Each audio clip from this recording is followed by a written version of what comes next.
പദയാത്ര സംഘടിപ്പിക്കുമ്പോൾ ആ പദയാത്രക്ക് ജനബോധന യാത്ര എന്ന് പേരിടുമ്പോൾ എന്താണ് ഇത്തരത്തിലൊരു യാത്ര ജനങ്ങളുടെ മനസ്സിലേക്ക് ബോധവൽക്കരണം നടത്തുന്നതിന് വേണ്ടി മുസ്ലിം ലീഗിന്റെ ചെറുപ്പം ഇങ്ങനെ തെരുവിലൂടെ മുദ്രാവാക്യം വിളിച്ച് നടക്കുന്നത് എന്ന ഒരു ചോദ്യം പ്രസക്തമാണ്. നമ്മൾ ഈ ലോകത്തെ വിവിധങ്ങളായ പ്രദേശങ്ങളിലേക്ക് ഒന്ന് കണ്ണോടിച്ചു നോക്കുമ്പോൾ ലോകത്തെല്ലായിടത്തും പ്രക്ഷുബ്ധമായ രാഷ്ട്രീയ സാഹചര്യങ്ങൾ നമുക്ക് കാണാൻ കഴിയുന്നു. ലോകത്തിന്റെ വിവിധങ്ങളായ രാജ്യങ്ങളിലേക്ക് നോക്കുമ്പോൾ അവിടെയെല്ലാം ചെറുപ്പക്കാർ തെരുവിലേക്ക് കടന്നു വരികയാണ്. വിശിഷ്യ ഏഷ്യയിലെ വിവിധങ്ങളായ രാജ്യങ്ങളിൽ നേപ്പാളിൽ ഒരു സ്കൂൾ വിദ്യാർത്ഥി 2024 അവിടെ പഠിക്കുന്ന സ്കൂളിലെ ഹോളി ബെൽ സ്കൂളിലെ വിദ്യാർത്ഥി എഴുന്നേറ്റ് നിന്ന് പറഞ്ഞു, നമ്മുടെ രാജ്യം ഇത് അഴിമതിയുടെ, നമ്മുടെ രാജ്യം ഇത് അരാജകത്വത്തിന്റെ, അനീതിയുടെ ഒരു പടുകുഴിയിലേക്ക് വീണുകൊണ്ടിരിക്കുകയാണ്. അതുകൊണ്ട് നേപ്പാളിനെ സ്വതന്ത്രമാക്കുന്നതിന് വേണ്ടി ചെറുപ്പമേ നിങ്ങൾ സംഘടിക്കുക എന്ന് 2024 ഒരു കുട്ടി പ്രസംഗിച്ചപ്പോ നമ്മൾ ഈ സംസാരിച്ചു കൊണ്ടിരിക്കുന്ന സമയത്തടക്കം നേപ്പാളിന്റെ തെരുവുകൾ കത്തിക്കൊണ്ടിരിക്കുന്ന തരത്തിലേക്ക് വിപ്ലവങ്ങൾ നേപ്പാളിൽ സംഭവിക്കുന്നു. തൊഴിലില്ലായ്മ രൂക്ഷമായ ഒരു രാജ്യത്തെ തിരിച്ചു പിടിക്കുന്നതിന് ചെറുപ്പം തെരുവിലാണ്. എന്താണ് ബംഗ്ലാദേശിന്റെ അവസ്ഥ? ബംഗ്ലാദേശ് കാലങ്ങളായി ഭരിച്ചുകൊണ്ടിരുന്ന ഷെയ്ഖ് ഹസീന എന്ന് പറയുന്ന നേതാവ് ഉണ്ടായിരുന്നു. ബംഗ്ലാദേശിലെ മുജീബുർ റഹ്മാൻ എന്ന് പറയുന്ന വിഖ്യാതനായ നേതാവിന്റെ പ്രിയപ്പെട്ട ഷെയ്ഖ് ഹസീന, ആ ഷെയ്ഖ് ഹസീനയോട് രാജ്യം വിട്ടു പോകാൻ ബംഗ്ലാദേശിലെ വിദ്യാർത്ഥികൾ പറഞ്ഞു, നിങ്ങൾ ഈ രാജ്യം വിട്ടു പോയിട്ടില്ലെങ്കിൽ നിങ്ങളുടെ കൊട്ടാരങ്ങൾ ഞങ്ങൾ അതിക്രമിച്ച് കയറുമെന്ന് ആ രാജ്യത്തെ വിദ്യാർത്ഥികൾ പറഞ്ഞു. അതിന്റെ അടിസ്ഥാനത്തിൽ രാജ്യത്ത് നിന്ന് ജനങ്ങളെ ഭയന്ന് ഷെയ്ഖ് ഹസീന ഒളിവിമാനങ്ങളിൽ ഉത്തർപ്രദേശിലേക്ക് കടക്കേണ്ടി വന്നു. ഉത്തർപ്രദേശിൽ നിന്ന് UK പോവേണ്ടി വന്നു. ബംഗ്ലാദേശിൽ ഉണ്ടായി, ശ്രീലങ്കയിൽ കഴിഞ്ഞില്ല. എന്താ ശ്രീലങ്കയിൽ നടന്നത്? ശ്രീലങ്കയിലെ പൊതുജനം, അവിടുത്തെ രാജാവും അവിടുത്തെ പ്രസിഡന്റും അവിടുത്തെ നേതാക്കന്മാരും ജനങ്ങളെ ചൂഷണം ചെയ്യുന്നു എന്ന് കണ്ടപ്പോ കൊട്ടാരങ്ങളിലേക്ക് അരച്ചു കയറി. കൊട്ടാരത്തിലെ രാജാവിന്റെ പട്ടുമെത്തകൾ സാധാരണക്കാർ സ്വന്തമാക്കി. അവിടുത്തെ സ്വിമ്മിംഗ് പൂളുകളിൽ കുളിച്ചുല്ലസിച്ചു.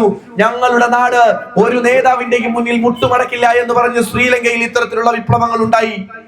2000 തഹ്രീർ സ്ക്വയർ എന്ന് പറയുന്ന ഈജിപ്തിൽ ഉണ്ടായി.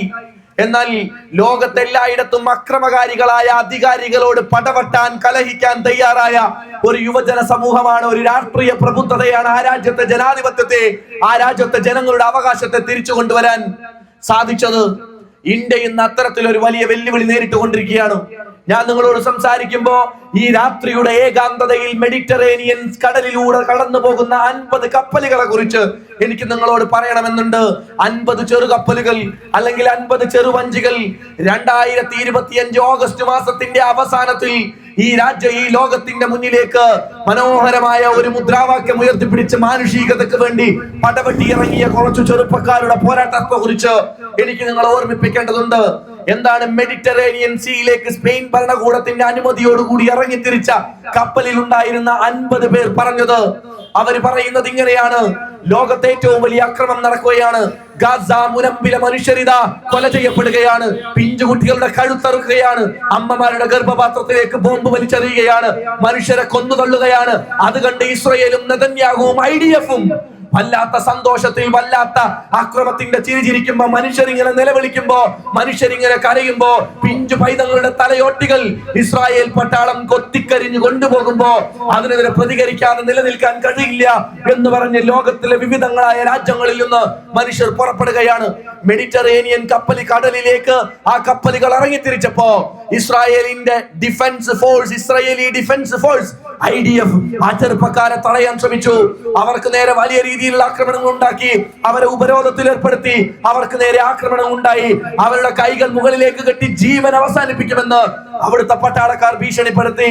കടല് നിങ്ങളുടേതല്ല, മനുഷ്യർ ഞങ്ങളുടേതാണ് എന്ന് പ്രഖ്യാപിച്ച സ്റ്റാൻഡപ്പ് കൊമേഡിയനായ തിയൂഗയുടെ നേതൃത്വത്തിൽ മെഡിറ്ററേനിയൻ കടലിലൂടെ ലോകത്ത് ഏറ്റവും കൂടുതൽ സമാധാനം ആഗ്രഹിക്കുന്ന ഗാസയിലെ ജനങ്ങളിലേക്ക് ചെറുപ്പക്കാർ കടന്നു പോവുകയാണ്. അവർക്ക് ജീവന് ഭീഷണിയുണ്ട്. അവരെ കൊന്നുകളയുമെന്ന് അവർക്കറിയാം. അവരങ്ങോട്ട് എത്തുമെന്ന് അങ്ങോട്ട് ഉറപ്പില്ല. 50 കപ്പലുകൾ പോയതിൽ 44 കപ്പലുകൾ ഇപ്പോൾ ഇസ്രായേലി പട്ടാളം പിടിച്ചെടുത്തു. ബാക്കി 6 കപ്പലുകളോട് സംഘാടകർ പറഞ്ഞത് നിങ്ങൾ മുന്നോട്ട് പോകുക, ജീവൻ പണയം വെച്ചാലും ഗ്രെറ്റാ തൻബർഗിന്റെ നേതൃത്വത്തിലുള്ള ഈ പോരാട്ടത്തിൽ നിങ്ങൾ മുന്നോട്ട് പോകണമെന്നാണ്. അതുകൊണ്ട് എന്റെ പ്രിയപ്പെട്ടവരെ, ഗാസയുടെ തെരുവോരങ്ങളിൽ പിടഞ്ഞു വീഴുന്ന മക്കൾക്ക് ഭക്ഷണ പൊതികളുമായി, നീതിയുടെ മനുഷ്യാവകാശ സന്ദേശവുമായി ലോകത്തെ ചെറുപ്പം സഞ്ചരിക്കുന്ന ഒരു രാത്രിയിലാണ് നമ്മൾ ഇവിടെ കൂടിക്കൊണ്ടിരിക്കുന്നത്. എന്താണ് ഇന്ത്യ രാജ്യത്ത് സംഭവിച്ചുകൊണ്ടിരിക്കുന്നത്? ഇന്ത്യ രാജ്യത്ത് തീർത്തും ഒരു ജനതയെ, ഒരു വിഭാഗത്തെ ഇല്ലായ്മ ചെയ്യാൻ ശ്രമിച്ചുകൊണ്ടിരിക്കുകയാണ്. അത് മുസ്ലിങ്ങളെ മാത്രമല്ല, അത് ക്രൈസ്തവരെ മാത്രമല്ല, അത് കമ്മ്യൂണിസ്റ്റുകാരെ മാത്രമല്ല, അത് RSSന്റെ രാഷ്ട്രീയ അജണ്ടയിൽ, വിചാരധാരയിൽ പറഞ്ഞതുപോലെ ആരൊക്കെയാണോ ഹിന്ദുത്വ തീവ്രവാദത്തിന് സപ്പോർട്ട് ചെയ്യാതെ ഈ രാജ്യത്ത് നിലനിൽക്കുന്നത് അവരെയെല്ലാം ഉന്മൂലനം ചെയ്യണമെന്ന് RSSന്റെ വിചാരധാരക്കനുസരിച്ച് ഈ രാജ്യത്തെ ജനാധിപത്യത്തെ മാറ്റിമറിക്കാൻ ശ്രമിച്ചു കൊണ്ടിരിക്കുന്ന ഒരു കാലത്താണ് എന്റെ പ്രിയപ്പെട്ടവരെ നമ്മൾ ഇവിടെ ഒരുമിച്ച് കൂടുന്നത്. ഇന്ന് രാവിലെ എന്റെ നാടായ പാലക്കാട് നിന്ന് ഞാൻ ഇങ്ങോട്ട് യാത്ര ചെയ്യുമ്പോ എന്റെ മനസ്സിൽ എനിക്കൊരു ഉദ്ദേശമുണ്ട്.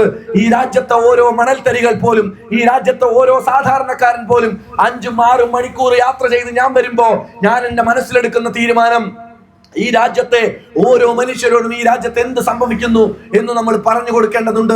ഈ രാജ്യത്തിന്റെ തെരുവിൽ എന്താണ് സംഭവിച്ചുകൊണ്ടിരിക്കുന്നത് എന്ന് പറഞ്ഞു കൊടുക്കേണ്ടതുണ്ട്. ഈ അധികാരികൾ എന്താണ് ചെയ്യുന്നത് എന്ന് പറഞ്ഞു കൊടുക്കേണ്ടതുണ്ട്. അതിനാണ് നമ്മൾ പദയാത്രകൾ നടത്തുന്നത്, അതിനാണ് നമ്മൾ മുദ്രാവാക്യങ്ങൾ വിളിക്കുന്നത്, അതിനാണ് നമ്മൾ സമരങ്ങൾ ചെയ്യുന്നത്, അതിനുവേണ്ടിയാണ് നമ്മൾ ജയിലറകളിലേക്ക് പോകുന്നത്, അതിനുവേണ്ടിയാണ് നമ്മൾ ഈ പോരാട്ടങ്ങളുമായി മുന്നോട്ട് പോകുന്നത്. എന്താ നടന്നുകൊണ്ടിരിക്കുന്നത് ഇന്ത്യ രാജ്യത്ത്? ക്രൈസ്തവരെ ആക്രമിക്കുന്ന ഒരു ഭരണകൂടമായി മാറുകയാണ്. ഉത്തരാഖണ്ഡിൽ റാഞ്ചിയിൽ ക്രൈസ്തവരായ കന്യാസ്ത്രീകൾ. ആരാണ് ക്രൈസ്തവരായ കന്യാസ്ത്രീകൾ? കന്യാസ്ത്രീകളെ പറയുമ്പോ അവരുടെ കൈകളിലെ ജപമാലകളെ കുറിച്ച് പറയണം. കന്യാസ്ത്രീകളെ ഓർക്കുമ്പോ അവർ നമുക്ക് സ്കൂളുകളിൽ പഠിപ്പിച്ചു തന്ന വിദ്യാഭ്യാസത്തെ കുറിച്ച് ഓർക്കണം. അവർ നമുക്ക് മിഷണറി സ്കൂളുകളിൽ നിന്ന് പഠിപ്പിച്ചു തന്ന വിദ്യാഭ്യാസം നുകർന്ന ചെറുപ്പത്തെയും ബാല്യത്തെയും നമ്മൾ ഓർക്കണം. ജപമാലകൾ ചേർത്ത് വെച്ച് അവരിങ്ങനെ യേശു ക്രിസ്തുവിനെ ചേർത്ത് വെച്ച് അവർ നടന്നു പോയ വിദ്യാലയങ്ങളുണ്ട്, അവർ പഠിപ്പിച്ച വിദ്യാർത്ഥികളുണ്ട്, അവരുണ്ടാക്കി കൊടുത്ത വീടുകളുണ്ട്. കുഷ്ഠരോഗികളുടെ ശരീരത്തിലെ അവരുടെ മുറിവുകളിലേക്ക് ലേപനം പുരട്ടിയ കന്യാസ്ത്രീകളെ ആക്രമിക്കുന്ന തരത്തിലേക്ക് BJP വളർന്നു, RSS വളർന്നു. ഏത് RSS ആണ്? അതേ RSS തന്നെ ക്രിസ്തീയ പുരോഹിതനായ ഗ്രഹാം സ്റ്റെയിനെ ചുട്ടുകൊന്നു. അതേ RSS തന്നെ ജബൽപൂരിലെ ക്രൈസ്തവ പള്ളി ആക്രമിച്ചു. അതേ RSS തന്നെ രാജ്യത്തെ വിവിധങ്ങളായ ക്രൈസ്തവ മഠങ്ങൾക്കെതിരെ ആക്രമമുണ്ടാക്കി. അതേ RSS തന്നെ രാജ്യത്തെ കന്യാസ്ത്രീകളെ ബലാത്കാരം ചെയ്തു. ആ ബലാത്കാരം ചെയ്ത കന്യാസ്ത്രീകളെ കത്തിച്ചു കളഞ്ഞു. അങ്ങനെ ക്രൈസ്തവരെ ഒരു വശത്ത് ക്രൈസ്തവർക്കെതിരെ അടിച്ചമർത്തലിന്റെ മുദ്രാവാക്യവുമായി RSS തെരുവിലിറങ്ങുമ്പോ, മറുവശത്ത് മുസൽമാനെതിരെ ഈ രാജ്യത്ത് മുസ്ലിമാണ് എന്ന് പറഞ്ഞാൽ അവർക്കെതിരെ കേസെടുക്കാൻ, അവരെ ജയിലിലടക്കാൻ നരേന്ദ്രമോദിയുടെ പ്രത്യേക അധികാരത്തോടു കൂടി ഈ രാജ്യത്ത് പലരും പ്രവർത്തിക്കുന്നതായി തോന്നുന്ന തരത്തിൽ രാജ്യം മുന്നോട്ട് പോയിക്കൊണ്ടിരിക്കുകയാണ്. എത്രയാണ് മിണ്ടാതിരിക്കുക? എങ്ങനെയാണ് മിണ്ടാതിരിക്കുക? ഉത്തർപ്രദേശിൽ ഒരു പുതിയ ക്യാമ്പയിൻ ഉണ്ട്. എന്താണ് ക്യാമ്പയിൻ? ഐ ലവ് മുഹമ്മദ് എന്നാണ് ആ ക്യാമ്പയിന്റെ പേര്. എന്താണ് ആ ക്യാമ്പയിൻ അങ്ങനെ ഒരു പേര് വരാൻ കാരണം? ഐ ലവ് മുഹമ്മദ് എന്ന് പറയുന്നത് മുഹമ്മദ് നബിയുടെ പേരെഴുതിയ ഒരു പോസ്റ്റർ ഒരു വ്യാപാരി തന്റെ കടയുടെ മുകളിൽ സ്ഥാപിച്ചു. ഐ ലവ് മുഹമ്മദ് എന്ന് എഴുതിയ ഒരു പോസ്റ്റർ ഒരു വ്യാപാരി കടയുടെ മുകളിൽ സ്ഥാപിച്ചപ്പോ മുഹമ്മദ് നബിയെ പ്രണയിക്കുന്നു എന്ന് പറഞ്ഞാൽ ഇവിടെ വർഗീയ ധ്രുവീകരണം ഉണ്ടാകുന്നു എന്ന് പറഞ്ഞ് ജയ് ശ്രീരാം വിളിച്ച് ബജ്റംഗ് ദളുടെ പ്രവർത്തകർ, ഹിന്ദുത്വ തീവ്രവാദത്തിന്റെ പ്രവർത്തകർ ആ മനുഷ്യന്റെ കടയിലേക്ക് കയറി അയാളെ ആക്രമിച്ചു. ആ തെരുവിൽ അക്രമമുണ്ടായി. സാധാരണക്കാരായ മനുഷ്യർ ഐ ലവ് മുഹമ്മദ് എന്ന ക്യാമ്പയിൻ ഏറ്റെടുത്തു. ഉത്തർപ്രദേശിൽ തുടങ്ങിയത് ഉത്തരാഖണ്ഡിലേക്കും ആസാമിലേക്കും ഹരിയാനയിലേക്കും ഡൽഹിയിലേക്കും പടർന്നു. രാജ്യത്തെ വിവിധങ്ങളായ സംസ്ഥാനങ്ങളിൽ ഐ ലവ് മുഹമ്മദ് ക്യാമ്പയിൻ നടക്കുകയാണ്. പ്രവാചകനെ സ്നേഹിക്കാതെ ഈ രാജ്യത്ത്, ഈ ലോകത്ത് ഒരു വിശ്വാസിക്ക് നിലനിൽക്കാൻ കഴിയില്ല എന്ന് നെഞ്ചുവിരിച്ച് പറഞ്ഞ് പഠിച്ചിട്ടുള്ളവരാണ് ഇസ്ലാം മത വിശ്വാസികൾ എന്ന് പറയുന്നത്.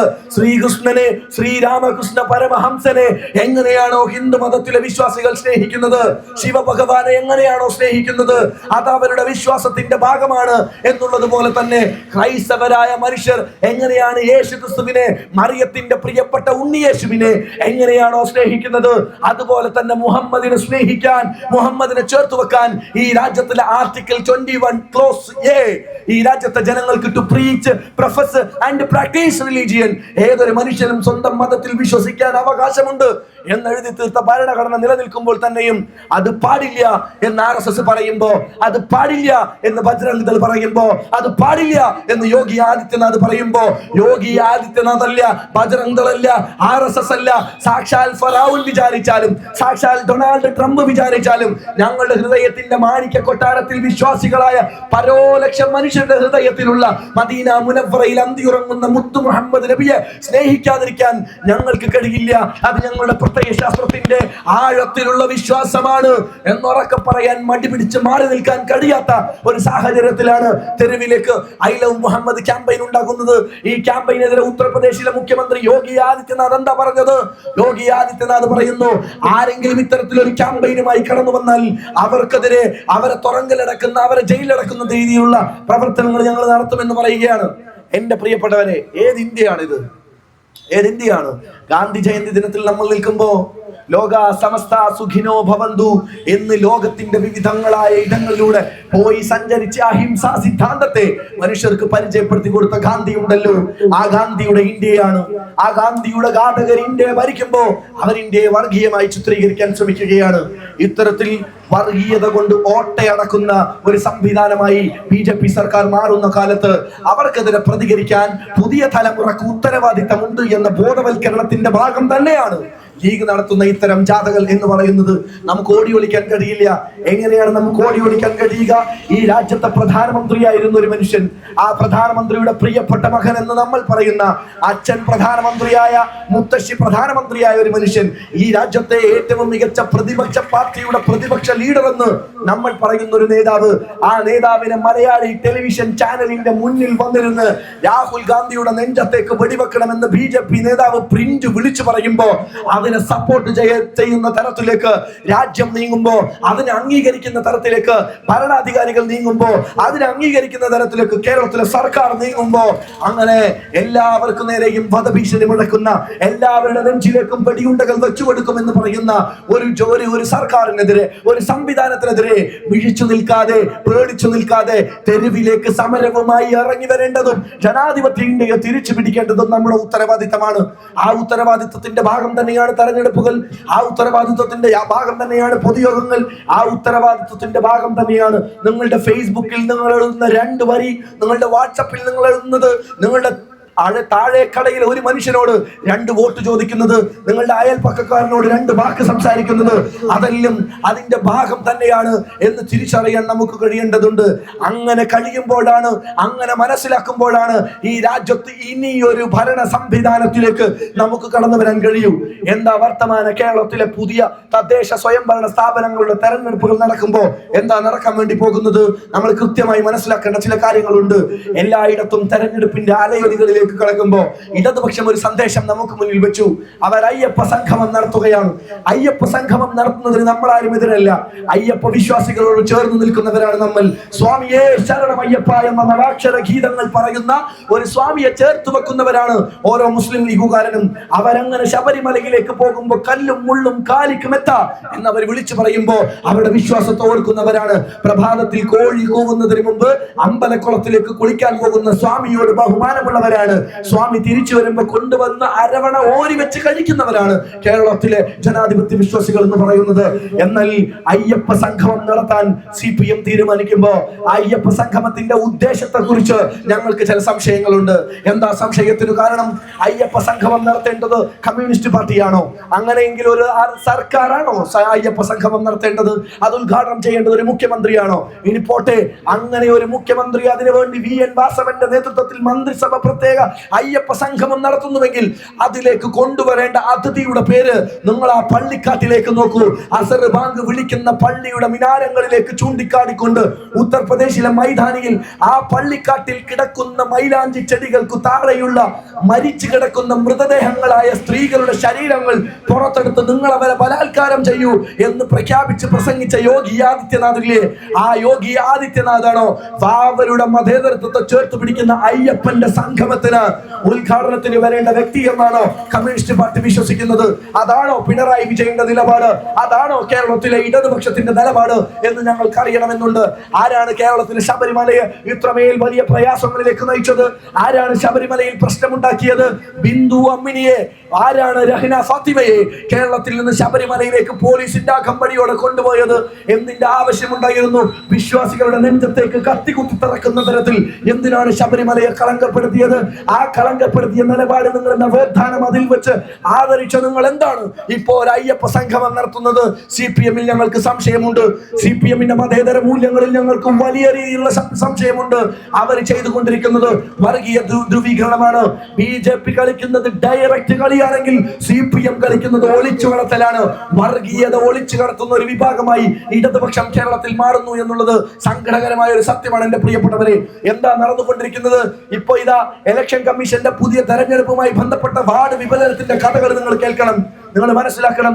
തിരുവനന്തപുരം കോർപ്പറേഷനില് 17,000-ത്തോളം ആളുകളുള്ള ഭീമാപ്പള്ളി ഉണ്ടല്ലോ. ആ ഭീമാപ്പള്ളിയിൽ ഒരു വാർഡ് 6 വാർഡുകൾ ചേർത്ത് ഒരു ജംബോ വാർഡ് ഉണ്ടാക്കി 17,000 വോട്ടർമാർക്ക് ഒരു സ്ഥാനാർത്ഥി, ഒരു കൗൺസിലർ എന്ന് മാറ്റുകയാണ്.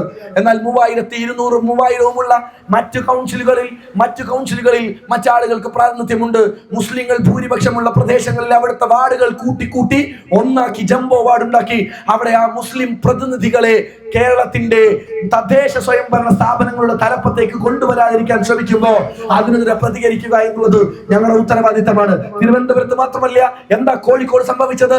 കോഴിക്കോട്ടെ മൂക്കനാറിലും ചാലപ്പുറത്തും മുസ്ലിം ഭൂരിപക്ഷമുള്ള പ്രദേശങ്ങളിലേക്ക് ഇതര പ്രദേശങ്ങളെ കൂടെ കൂട്ടിച്ചേർത്തുകൊണ്ട് ആ വോട്ടിന് ധ്രുവീകരിച്ചുകൊണ്ട് മുസ്ലിം റെപ്രസെന്റേറ്റീവുകളെ തദ്ദേശ സ്വയംഭരണ സ്ഥാപനങ്ങളിൽ നിന്ന് ഇല്ലായ്മ ചെയ്യാൻ കേരളത്തിന്റെ സർക്കാർ BJP-ക്ക് വേണ്ടി ശ്രമിക്കുമ്പോൾ ഞങ്ങൾക്ക് വലിയ സങ്കടമുണ്ട്. കഴിഞ്ഞില്ല. എന്താ CPM ചെയ്തുകൊണ്ടിരിക്കുന്നത്? വളരെ കൃത്യമായി നമ്മൾ മനസ്സിലാക്കേണ്ട ഒരു കാര്യമുണ്ട്.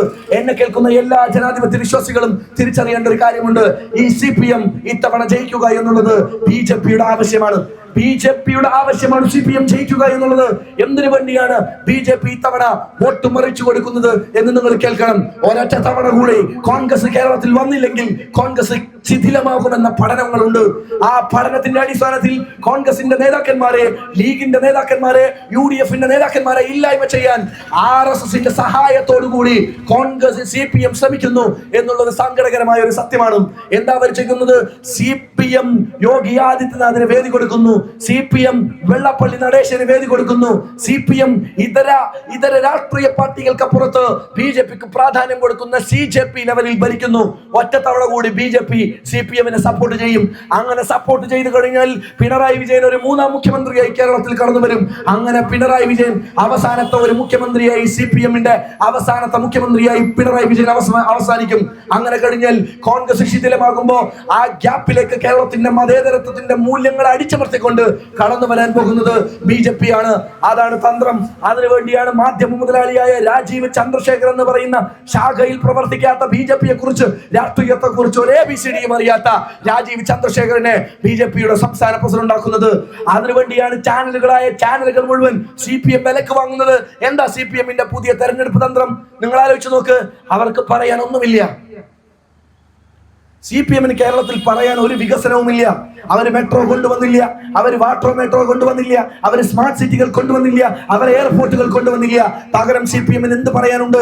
CPM-ന് ആകെ ചെയ്യാൻ കഴിയുന്നത് കേരളത്തിലെ മാധ്യമങ്ങളെ വിലക്കെടുക്കുക. അതിനേതെങ്കിലും ഒരു മൊട്ടയെയോ ഏതെങ്കിലും ഒരു ശിഖണ്ഡിയെയോ അങ്ങ് വിലക്കെടുത്തിട്ട് അവരെ വെച്ചിട്ട് കേരളത്തിൽ മാധ്യമ പ്രവർത്തനം നടത്തുക. എന്താ ചെയ്യുന്നത്? വടകര MP ഷാഫി പറമ്പിലിന്റെ ചെരുപ്പിന്റെ എണ്ണം കൂടുതലാണ് എന്ന് പറയുക, സതീശന്റെ വാച്ചിന്റെ കളർ വില കൂടിയതാണ് എന്ന് വിളിച്ചു പറയുക. രാഷ്ട്രീയം സംസാരിക്കേണ്ടിടത്ത് വൃത്തികെട്ട കാര്യങ്ങൾ സംസാരിച്ചുകൊണ്ട് ആളുകളുടെ ശ്രദ്ധ തിരിക്കാൻ CPM ശ്രമിക്കുക. ഈ സോഷ്യൽ മീഡിയയിൽ MP നികേഷ് കുമാർ എന്ന് പറയുന്ന റിപ്പോർട്ടറിന്റെ എഡിറ്ററെ CPM വാടക കൊടുത്തു. അയാൾക്ക് ഒരു ഉറച്ച സീറ്റ് കൊടുത്തു. അടുത്ത തെരഞ്ഞെടുപ്പിൽ ജയിക്കുന്ന സീറ്റ് തരാമെന്ന് നികേഷ് കുമാറിന് വാഗ്ദാനം കൊടുത്തു. എന്നിട്ട് നികേഷ് കുമാർ എന്താ ചെയ്യുന്നത്? ഞാൻ ഫറൂഖ് കോളേജിൽ നിന്ന്, കോഴിക്കോട്ടെ ഫറൂഖ് കോളേജിൽ നിന്ന് പത്രപ്രവർത്തനത്തിൽ, മാസ് കമ്മ്യൂണിക്കേഷൻ ആൻഡ് ജേർണലിസത്തിൽ PG കഴിഞ്ഞ ഒരാളാണ്. എന്റെ ഒത്തിരി സുഹൃത്തുക്കൾ കേരളത്തിലെ വിവിധങ്ങളായ മാധ്യമ മേഖലകളിൽ വർക്ക് ചെയ്യുന്നുണ്ട്. അവർ പറയാണ്, MP നികേഷ് കുമാർ കാർ എടുത്ത് കേരളത്തിന്റെ 14 ജില്ലകളിലെയും ചെറുപട്ടണങ്ങളിലേക്ക് പോവുകയാണ്. എന്തിനാ ചെറുപട്ടണങ്ങളിലേക്ക് പോകുന്നത്? അവിടുത്തെ പ്രാദേശിക റിപ്പോർട്ടർമാരെ കാണുകയാണ്. എന്നിട്ട് എന്താ ഈ റിപ്പോർട്ടർമാരോട് പറയുന്നത്? നിങ്ങൾ CPM-ന് അനുകൂലമായി പ്രാദേശിക തരംഗം സൃഷ്ടിക്കണം.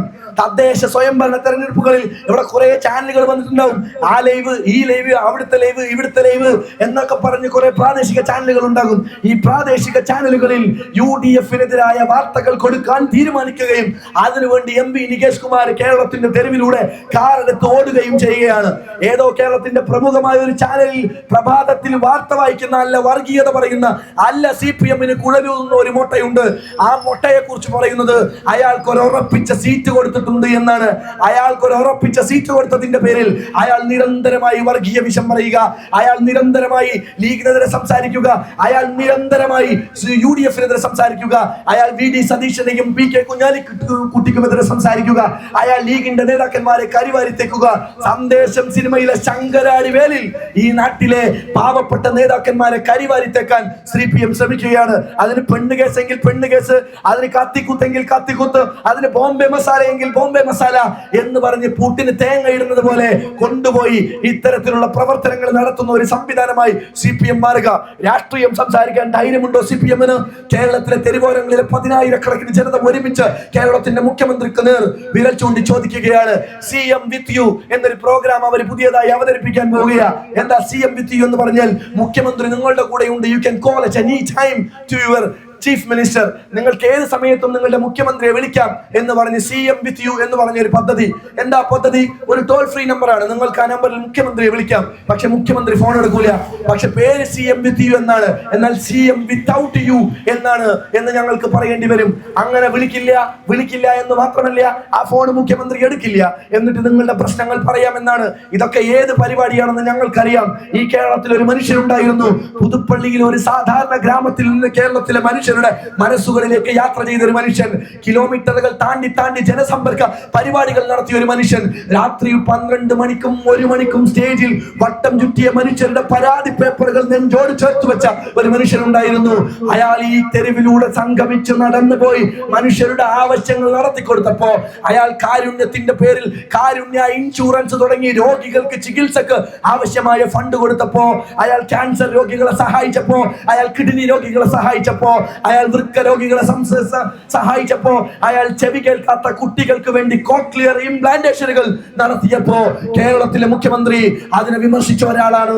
കേരളത്തിലെ മുഖ്യമന്ത്രി അതിനെ കുറ്റം പറഞ്ഞ ഒരാളാണ് കേരളത്തിലെ വർത്തമാന മുഖ്യമന്ത്രി എന്ന് പറയുന്നത്. എന്നിട്ടോ കേരളത്തിലെ മുഖ്യമന്ത്രി ഇപ്പൊ CM വിത്ത് യു എന്ന പുതിയ പ്രോഗ്രാമാ. ഈ പ്രോഗ്രാമിന് വേണ്ടി ഏതാണ്ട് 800,000-ഓളം വരുന്ന കേരളത്തിലെ വിവിധങ്ങളായ സ്ഥാപനങ്ങളിലെ ഉദ്യോഗസ്ഥരെ വാടക കൊടുത്തു.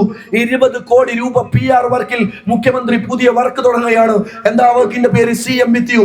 എന്തിനു വേണ്ടിയാണ്? തെരഞ്ഞെടുപ്പ് എന്ന് പറഞ്ഞാൽ 6 മാസം നീണ്ടു നിൽക്കുന്ന വെറും ഒരു PR വർക്കാണ് എന്ന് മുഖ്യമന്ത്രി മനസ്സിലാക്കി. പത്രങ്ങളിൽ പരസ്യം കൊടുത്ത് ഞങ്ങളുടെ നേതാവ് മുഖ്യമന്ത്രി എന്ന് പറയും. തെരഞ്ഞെടുപ്പിനോടടുത്ത് 2 കിറ്റ് അരി കൂടുതൽ കൊടുക്കും. 3 മാസത്തെ പെൻഷൻ കൂട്ടിച്ചേർത്ത് കൊടുക്കും. അങ്ങനെ കൊടുത്താൽ മണ്ടനായ മലയാളി വോട്ട് ചെയ്യുമെന്നാണ് പിണറായി വിജയൻ വിശ്വസിച്ചതെങ്കിൽ നിങ്ങൾക്ക് തെറ്റി. നിങ്ങളൊന്നും ചെയ്തില്ല. കേരളത്തിൽ നിങ്ങൾ സംസാരിക്കേണ്ട രാഷ്ട്രീയം മാറ്റി നിങ്ങൾ ചാനൽ ചർച്ചകളിൽ ആഭാസം പറഞ്ഞു നടക്കുന്ന ഒരു സംവിധാനമായി ഇടതുപക്ഷം മാറുമ്പോ അവർക്കെതിരെ കൃത്യമായ രാഷ്ട്രീയം പറയാൻ ഒരു പൊതുജനവികാരത്തെ ഉണ്ടാക്കിയെടുക്കുക എന്നുള്ളതാണ് എന്റെ പ്രിയപ്പെട്ട ജനാധിപത്യ വിശ്വാസികളെ നമ്മുടെ ഉത്തരവാദിത്തം എന്ന് പറയുന്നത്. നമ്മുടെ ഉത്തരവാദിത്തം ചെറുതല്ല. നമ്മളിൽ ഏൽപ്പിക്കപ്പെട്ട ഉത്തരവാദിത്തം ചെറുതല്ല. കാരണം പത്രങ്ങൾ നമുക്കെതിരാകുമ്പോ, കാരണം ചാനലുകൾ നമുക്കെതിരാകുമ്പോ, കാരണം പോലീസ് നമുക്കെതിരാകുമ്പോ, കാരണം അധികാരികൾ നമുക്കെതിരാകുമ്പോ, ആരെങ്കിലും ശബ്ദിച്ചാൽ അവർക്കെതിരെ കള്ളക്കേസ് കൊടുക്കുമ്പോ, അങ്ങനെയുള്ള ഒരു സാഹചര്യത്തിൽ പ്രതികരിക്കുക എന്ന് പറയുന്നത് എളുപ്പമല്ല എന്റെ പ്രിയപ്പെട്ട ചെറുപ്പക്കാരെ. അപ്പൊ എന്താണ് ഈ ജനാധിപത്യത്തെ തിരിച്ചു പിടിക്കാനുള്ള പോരാട്ടത്തിൽ ഈ നാട്ടിലെ ഓരോ ചെറുപ്പക്കാരുടെയും ഉത്തരവാദിത്തം എന്താണ്? നമ്മുടെ ഉത്തരവാദിത്തം ക്രിസ്റ്റൽ ക്ലിയർ ആണ്. നമ്മുടെ ഉത്തരവാദിത്തം CPM-ന്റെ പൊള്ള വാഗ്ദാനങ്ങളെ തുറന്നു കാണിക്കലാണ്. നമ്മുടെ ഉത്തരവാദിത്തം എത്ര പേർക്ക് ഇത്ര കാലയളവിൽ പെൻഷൻ കിട്ടി എന്ന് ചോദിക്കലാണ്. നമ്മുടെ ഉത്തരവാദിത്തം ഗ്രഹസമ്പർക്ക പരിപാടികളാണ്. ആ ഗ്രഹസമ്പർക്ക പരിപാടികളിൽ സാധാരണക്കാരായ ആളുകളെ പോയി കാണലാണ്, നമ്മൾ സംസാരിക്കലാണ്. എന്തിനു വേണ്ടിയാണ് സംസാരിക്കുന്നത്? കാരുണ്യ ഇൻഷുറൻസ് തിരിച്ചു കൊണ്ടുവരാൻ വേണ്ടിയാണ്. എന്തിനു വേണ്ടിയാണ് സംസാരിക്കുന്നത്? ക്യാൻസർ രോഗികൾക്ക് സൗജന്യ ചികിത്സ കൊടുക്കാൻ വേണ്ടിയാണ്. എന്തിനു വേണ്ടിയാണ് സംസാരിക്കുന്നത്? മുടങ്ങിക്കിടക്കുന്ന ലൈഫ് ഭവന പദ്ധതിയില്ലേ, അതിൽ ആ വീട്ടുകാർക്കൊന്ന് കയറി കിടക്കാൻ വേണ്ടിയാണ്. എന്തിനു വേണ്ടിയാണ് നമ്മൾ സംസാരിക്കുന്നത്? +2 കഴിഞ്ഞ 10 വർഷത്തിനിടയ്ക്ക് ഒരു സീറ്റ് പോലും വർദ്ധിപ്പിക്കാത്ത കുട്ടികൾ പുറത്തു നിൽക്കേണ്ടി വരുന്ന, പഠിക്കുന്ന കുട്ടികൾക്ക് ഇടമില്ലാതിരിക്കുന്ന ഒരു സർക്കാരിൽ നിന്ന് ഈ നാടിന്റെ മോചനത്തിന് വേണ്ടിയാണ്. എന്തിനു വേണ്ടിയാണ് സംസാരിക്കുന്നത്? കുത്തനെ ഉയരുന്ന അവശ്യ സാധനങ്ങളുടെ വില താഴേക്ക് കൊണ്ടുവരാനാണ്. എന്തിനു വേണ്ടിയാണ് സംസാരിക്കുന്നത്? കുടിക്കുന്ന വെള്ളത്തിന്റെ കരം ആഴ്ചക്ക് കൂട്ടുന്ന വെള്ളക്കരത്തിനെതിരാണ് നമ്മൾ സംസാരിക്കേണ്ടത്. എന്റെ പ്രിയപ്പെട്ടവരെ, ഈ ദൗത്യത്തെ ഏറ്റെടുക്കാതെ, ഈ തെരഞ്ഞെടുപ്പിൽ രാഷ്ട്രീയം പറയാതെ, ഈ തെരഞ്ഞെടുപ്പിൽ വർഗീയതക്കെതിരെ നിൽക്കാതെ, ഈ തെരഞ്ഞെടുപ്പിലെ മാധ്യമ അജണ്ടകളെ തിരിച്ചറിയാതെ നമുക്ക് എങ്ങനെയാണ് മുന്നോട്ട് പോകാൻ കഴിയുക എന്ന തിരിച്ചറിവ് നമുക്കുണ്ടാവണം. ഇത് തന്നെയാണ് കേന്ദ്രത്തിൽ BJPക്കെതിരെ കോൺഗ്രസ് സ്വീകരിക്കുന്ന നയം. വളരെ കൃത്യമാണ്. എന്താ കോൺഗ്രസ് സ്വീകരിക്കുന്നത്? രാഹുൽ ഗാന്ധി എന്ന് പറയുന്ന മനുഷ്യൻ എല്ലാ രാഷ്ട്രീയ പാർട്ടികളോടും ഒരുമിച്ച് നിൽക്കാൻ പറയുകയാണ്. എന്തുകൊണ്ടാ പറയുന്നത്? വോട്ട് ചോരി. എന്താ വോട്ട് ചോരി എന്ന് പറഞ്ഞാൽ, രാഹുൽ ഗാന്ധിയുടെ ഒരു പത്രസമ്മേളനമുണ്ട്. ആ പത്രസമ്മേളനത്തിൽ രാഹുൽ ഗാന്ധി 3 പേരെ അടുത്ത് നിർത്തിയിട്ടുണ്ട്. 3 പേരെ അടുത്ത് നിർത്തി 3 പേരോട് പറയാണ്, രാഹുൽ ഗാന്ധി പറയാണ്, എന്റെ ജീവിതത്തിൽ ആദ്യമായിട്ടാണ് ഞാൻ മരിച്ചവരുടെ കൂടെ ചായ കുടിക്കുന്നത്. അപ്പൊ തെരഞ്ഞെടുപ്പിൽ ഈ 3 ആളും മരിച്ചിട്ടുണ്ട്. ഈ മരിച്ച ആളുകളുടെ കൂടെ ചായ കുടിക്കേണ്ട ഗതികേട് രാജ്യത്തെ പ്രതിപക്ഷ നേതാവിന് വരിക. വോട്ട് കക്കുക. ഒരു വീട്ടിൽ ആധാറും അഡ്രസ്സും വീട്ടു നമ്പറും ഇല്ലാത്ത വീട്ടിൽ നിന്ന് 10 വോട്ട്. ഇങ്ങനെ ബീഹാറിൽ, ഇങ്ങനെ ഹരിയാനയിൽ, ഇങ്ങനെ ഉത്തർപ്രദേശിൽ, ഇങ്ങനെ വാരാണസിയിൽ തെരഞ്ഞെടുപ്പുകളെ അട്ടിമറിക്കാൻ ശ്രമിക്കുകയാണ്. എന്നിട്ടോ ഇങ്ങനെ തെരഞ്ഞെടുപ്പുകളെ അട്ടിമറിച്ചിട്ട് അധികാരത്തിലേക്ക് കയറുക. എന്നിട്ടോ ഭരണഘടന തിരുത്തുകയാണ്. എന്നിട്ടോ വഖഫ് മുതലുകൾ കവരുകയാണ്. എന്നിട്ടോ രാജ്യത്തിന്റെ ജനാധിപത്യത്തെ കവർന്നെടുക്കുകയാണ്. അവിടെ സാധാരണക്കാരനായ ഒരു മനുഷ്യൻ എന്ന നിലക്ക് തെരുവുകളിലെ യോഗങ്ങളിൽ, വീടുകളിലെ യോഗങ്ങളിൽ, നമ്മുടെ സംഘടനാ യോഗങ്ങളിൽ, നമ്മുടെ ജനാധിപത്യ യോഗങ്ങളിൽ, നമ്മുടെ മനുഷ്യരുമായ ഇടപെടലുകളിൽ നമ്മൾ കൃത്യമായി പറഞ്ഞു വെക്കേണ്ടത്, ഈ രാജ്യം അപകടകരമായ വിധത്തിൽ ഒരു വർഗീയതക്ക് തിരികൊളുത്തിരിക്കുകയാണ്. ഈ രാജ്യം വർഗീയമായി CAA കൊണ്ടുവന്നു കഴിഞ്ഞു. പല സംസ്ഥാനങ്ങളിലും ഈ രാജ്യത്ത് വിവിധങ്ങളായ പ്രദേശങ്ങളിൽ വ്യത്യസ്ത തരത്തിൽ മനുഷ്യരെ അപരവൽക്കരിക്കുന്ന ടാക്ടിക്സ് അമിത്ഷാ കൊണ്ടുവന്നു കഴിഞ്ഞു. ഇനി കേരളം ബാക്കിയാണ്, ഇനി മറ്റു സംസ്ഥാനങ്ങൾ ബാക്കിയാണ്.